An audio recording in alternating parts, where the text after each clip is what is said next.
అహంకారం పనికిరాదు. ఒక్క విషయం చెప్తున్నా మీకు, కోనసీమలో చిరంజీవికి జగన్మోహన్ రెడ్డికి కంపారిజన్ ఉందా తమ్ముళ్ళు? కంపారిజన్ ఉందా అని అడుగుతున్నా మిమ్మల్ని, ఉందా అని అడుగుతున్నా. చిరంజీవి కొన్ని సంవత్సరాలుగా చిత్రసీమలో రారాజుగా వెలిగినటువంటి వ్యక్తి. వారి యొక్క కళామ తల్లికి చేసిన సేవలు గుర్తుపెట్టుకొని కేంద్ర ప్రభుత్వం కూడా పద్మ విభూషణ్ ఇచ్చారా లేదా అని మిమ్మల్ని అడుగుతున్నా.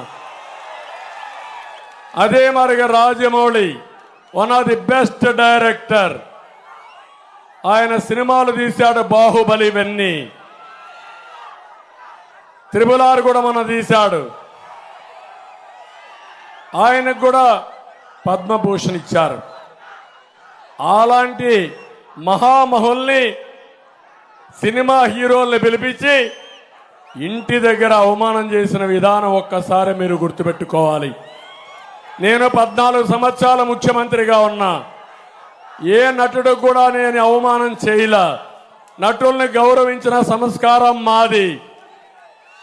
పవన్ కళ్యాణ్ గారి సినిమాలు వస్తే కనీసం సినిమాల్లో ఆడడానికి రేట్లు కూడా ఇవ్వని దుర్మార్గుడు ఈ జగన్మోహన్ రెడ్డి. అంటే మనమందరం ఆయనకు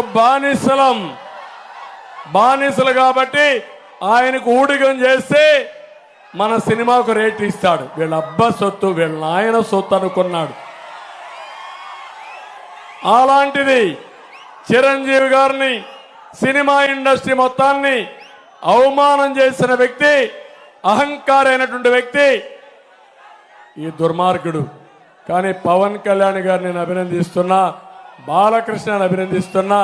నీ సినిమాలు ఏమైనా చేసుకో, ఆడగనకపోతే చూసుకుంటాం, నాకు మెరిట్ ఉంటే ఆడతాయని చెప్పిన వ్యక్తులు పవన్ కళ్యాణ్ గారు అని చెప్పి కూడా నేను మీకు తెలియజేస్తున్నా.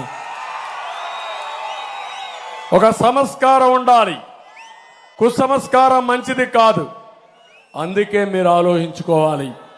సంస్కారం లేని వాళ్ళు అదే అంటారు పెద్దవాళ్ళు సుభత్ శతకంలో, సునకాన్ని తీసుకుపోయి సింహాసనం పైన కూర్చొని పెడితే దాని బుద్ధి మారదని. అదే జరిగింది రాష్ట్రంలో.